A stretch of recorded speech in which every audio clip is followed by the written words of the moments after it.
अस्सलामुअलैकुम, this is Saud Rahman. आप मुझे देख रहे हैं यूट्यूब चैनल कोडेंजो के ऊपर। आज हम देखेंगे नेस्टेड फॉर लूप हमारे पास क्या होता है। जिस तरह से हमने नेस्टेड इफ कंडीशन पढ़ी थी, नेस्टेड अपने कंडीशनल स्ट्रक्चर पढ़े थे, इस तरह से हम नेस्टेड फॉर लूप पढ़ेंगे। अब नेस्टेड का मैंने आपको मतलब बताया था। अब अगर मैं बात करूं नेस्टेड इफ कंडीशन, तो क्या मतलब है? इफ के अंदर एक और इफ है।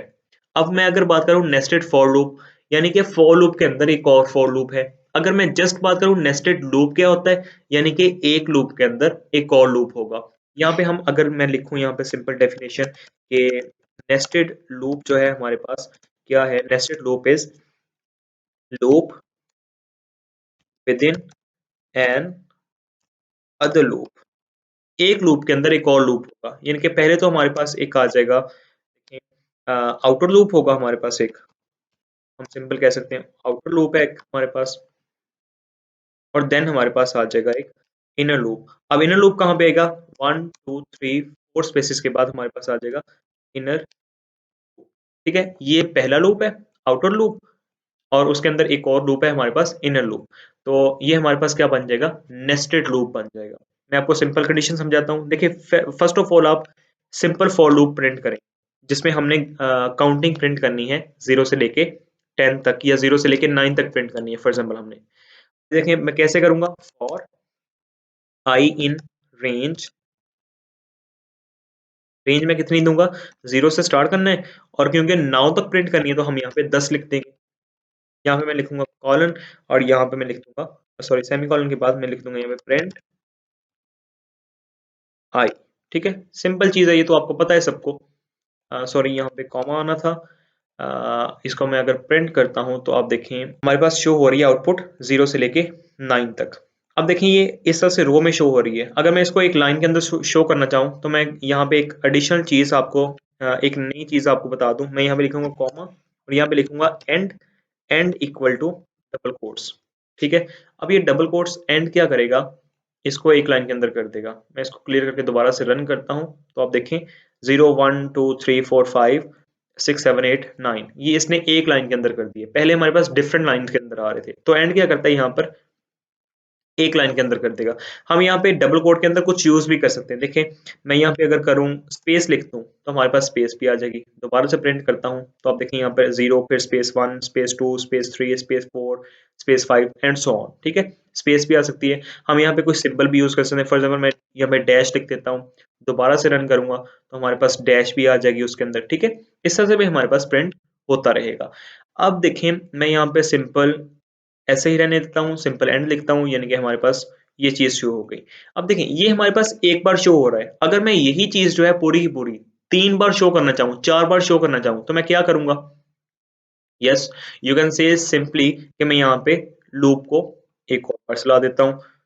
फॉर आई इन रेंज, यहाँ पे मैं लिखता हूँ 0 to 4, या फिर देखें, अब 0 to 4 का क्या मतलब है? 0 से स्टार्ट करो और 4 तक चले जाओ।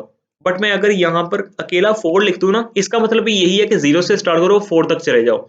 एक्चुअली जब हम यहाँ पर सिर्फ एक पैरामीटर पास करते हैं तो इसका मतलब होता है कि ऑटोमेटिकली 0 से स्टार्ट कर दो, और जो इसके अंदर सिंगल पैरामीटर लिखा है वहां तक हमने जाना है। देखिए, जब यहाँ पर 2 पैरामीटर है, इसका क्या मतलब है? 0 से स्टार्ट करो और 10 पे एंड कर दो, यानी कि 9 तक चलो। अब जब हमने यहाँ पर एक लिखा है तो इसका मतलब है ऑटोमेटिकली 0 से स्टार्ट हो जाएगा, और जो हमने यहाँ पे वैल्यू दी है वहां तक चल जाएगा। ठीक है, सिंपल चीज। अब देखिए, अब जो भी चीज मैं इस लूप के अंदर प्रिंट करूंगा, फॉर एग्जाम्पल मैं यहाँ पे जो भी प्रिंट करूंगा वो कितनी बार प्रिंट होगा? जाहिर सी बात है, मैंने यहाँ पर 4 लिखा है तो 4 बार प्रिंट हो जाएगा। ठीक है ना? तो अगर देखें, मैंने ये जो कोड था, ये वाला जो आउटपुट है, ये इसको 4 बार प्रिंट करना है, तो मैं क्या इस फॉर लूप को अगर उठा के इसके अंदर लिख दूं, ठीक है, इस तरह से इसको लिख दूं, तो क्या ये लूप 4 बार चल जाएगा? जाहिर सी बात है, ये वाला लूप जो है वो 4 बार चलना था। अगर मैंने वही जो लूप था फॉर लूप, इसको उठा के इस लूप के अंदर लिख दूं, इस वाले लूप के अंदर, तो ये वाला लूप जो है इसको 4 बार चला देगा, ऑब्वियसली चला देगा। अब देखिए, अगर मैं इसको रन करता हूं क्लियर करके दोबारा से, तो हमारे पास ये 4 बार चल गया, लेकिन ये एक लाइन के अंदर आ रहा है अभी, क्योंकि हमने एंड लगाया हुआ है यहाँ पर। तो मैं सिंपल क्या करूंगा, इसके यहाँ पर आऊंगा और यहाँ पे लिख दूंगा एक खाली प्रिंट स्टेटमेंट, जो कि हमें नेक्स्ट लाइन के ऊपर मूव कर देगी। मैं वो भी आपको बताता हूँ किस तरह से मूव करेगी। दोबारा से रन करता हूँ तो आप देखें हमारे पास 4 बार प्रिंट हो रहे हैं, 0 to 9, 0 to 9, 0 to 9 और 0 to 9। ये वाला लूप जो है इसको इस वाले को 4 बार चला रहा है। अच्छा, अब ये वाला प्रिंट कैसे नेक्स्ट लाइन के ऊपर कर रहा है मूव? जब हमने यहाँ पे एंड नहीं लगाया था, आई लगाया था, तो किस तरह से प्रिंट हो रहा था? 0, फिर नेक्स्ट लाइन के ऊपर 1, नेक्स्ट लाइन के ऊपर 2। तो प्रिंट जो है हमेशा नेक्स्ट लाइन के ऊपर आउटपुट को प्रिंट करता है, ठीक है। लेकिन यहाँ पे एंड लगा होने की वजह से ये हमें एक लाइन के अंदर शो कर रहा है। तो यहाँ पर ये वाला प्रिंट जो है वो इस फॉर लूप के अंदर नहीं है, इस वाले फॉर लूप के अंदर है, ठीक है। देखें ये वाला फॉर लूप और ये वाला प्रिंट, ये एक पोजीशन के अंदर पड़े हुए हैं हमारे पास, ठीक है। जिसके अंदर ये स्टार्ट हो रहा है जिस पोजीशन पे, उसी पे प्रिंट स्टार्ट हो रहा है, ठीक है। तो इसलिए ये इस प्रिंट फॉर लूप के अंदर नहीं है। प्रिंट जो है, ये वाला प्रिंट जो है इस फॉर लूप के अंदर है। तो जैसे ही ये एक बार चल जाएगा, ये वाला लूप जो है, आउटवर्ड लूप जो है, वो एक बार चल जाएगा, देन हमारे पास प्रिंट क्या कर देगा? कंट्रोल को नेक्स्ट लाइन के ऊपर मूव कर देगा, यानी कि हमारे पास नेक्स्ट लाइन के ऊपर आउटपुट चली जाएगी। अब प्रिंट के अंदर हम कुछ प्रिंट तो कर नहीं रहे, तो प्रिंट क्या करेगा? जस्ट नेक्स्ट लाइन के ऊपर मूव करता जाएगा, कुछ प्रिंट नहीं करेगा, ठीक है। अब फिर से ये लूप दूसरी बार चला और दूसरी बार इसने इस लूप को फिर से चला देना है। अब ये लूप कितनी बार चल रहा है? 10 बार चल रहा है। पहली बार ये 10 बार चलेगा, फिर से दूसरी बार ये 10 बार चलेगा, तीसरी बार ये 10 बार चलेगा, फिर से चौथी बार ये 10 बार चलेगा, यानी कि टोटल 40 टाइम्स ये लूप चल रहा है। ये वाला लूप जो है ये 40 टाइम्स चल रहा है। और बाहर वाला लूप कितनी बार चल रहा है? 4 बार चल रहा है। तो आपको ये कॉन्सेप्ट समझने की जरूरत है कि फॉर लूप जो है वो सिंपल किस तरह से वर्क करता है। अब देखिए, अगर मैंने यहाँ पर एक स्क्वायर जो है उसको प्रिंट करना हो तो किस तरह से करूंगा? अब देखिए ये वाली स्क्वायर की शेप बन रही है ना एक किस्म की, है ना। स्क्वायर का आपको पता ना, देखिए इसको ट्राइंगल कहते हैं, इसको हम सर्कल कहते हैं और इसको हम स्क्वायर कहते हैं, ठीक है। तो ये स्क्वायर की शेप बन रही है ना हमारे पास जो आउटपुट आ रही है, तो मैं इससे आगे प्रिंट करना चाहता हूँ अपने पास। तो अब देखिए मैं यहाँ पे क्या करता हूँ, सिंपल यूजर से कुछ इनपुट ले लेते हैं, इसको अभी कमेंट कर देता हूँ, ठीक है। यूजर इनपुट पे हम किस तरह से वर्क करेंगे, इसको क्लोज करते हैं आउटपुट को और यहाँ पे लेते हैं यूजर से कुछ इनपुट। फॉर एग्जाम्पल मैं कहता हूँ रो लिखता हूँ, row is equal to int input. User input का आपको पता होगा, अगर नहीं पता तो मैं आपको आई बटन के अंदर लिंक दे रहा हूँ, आप वहां पे जाके देख सकते हैं। एंटर द नंबर ऑफ रोज, ठीक है। इसी को कॉपी करता हूँ और यहाँ पे लिखता हूँ कॉलम। कॉलम के लिए मैं यहाँ पे करता हूँ enter the number of columns, ठीक है। और यहाँ पे मैं यूज कर लेता हूँ कि हम सिंबल भी ले देते हैं। अब देखें यहाँ पे जब मैंने इसको प्रिंट किया था, मैं आपको प्रिंट करके दिखा दूं, पहले इसको कमेंट कर दूं। यहाँ पर आउटपुट के अंदर हमारे पास नंबर शो हो रहे हैं 0 1 2 3 4 9 तक, ठीक है। यहाँ पर हम कोई सिंबल भी प्रिंट कर सकते हैं। देखिए मैंने स्टैटिक प्रिंट करना हो, मैंने डॉलर साइन प्रिंट करना हो, मैंने डॉट प्रिंट करना हो, जो भी प्रिंट करना हो यहाँ पे प्रिंट तो हो जाएगा, ठीक है ना। सिंपल हम कुछ भी प्रिंट कर सकते हैं। तो मैं यहाँ पर यूजर से पूछूंगा कि वो क्या प्रिंट करना चाहता है, ठीक है। इसको कर देते हैं फिर से कमेंट और इस पे आते हैं फिर से अपनी वर्किंग पे। और यहाँ पे मैं यूजर से पूछ रहा हूँ सिंबल के बारे में। Symbol is equal to input, input a symbol to use, ठीक है। यहाँ पे वो हमें सिंबल दे देगा। ओके, इसको जरा अच्छा वाला बना लें ताकि हमें आउटपुट अच्छे से, हम इनपुट अच्छे से ले सकें। अब देखें मैं यहीं पे ये वाला फॉर लूप चलाता हूँ, उठाता हूँ यहाँ से और यहाँ पे इसको पेस्ट कर देता हूँ यहाँ पर, ठीक है। अब इसको करते हैं अनकमेंट और अब देखें मैं क्या करने वाला हूँ, इसकी पोजीशन को जरा सेट कर दें, ठीक है।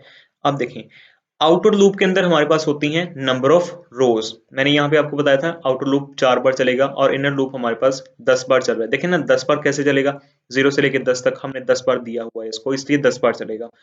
तो यहाँ पर हमारे पास इसके अंदर 4 वैल्यू दी तो ये 4 बार चलेगा। तो यहाँ पर हमारे पास जो आउटर लूप है उसके अंदर हमारे पास आती है रोज। अगर हम यहाँ पे 4 की जगह पे लिखते हैं रो, ठीक है, जो हमने यहाँ पे इनपुट ली है, यूजर से पूछा कितनी रोज होनी चाहिए, और यहाँ पे हम लिखते हैं सिर्फ कॉलम्स।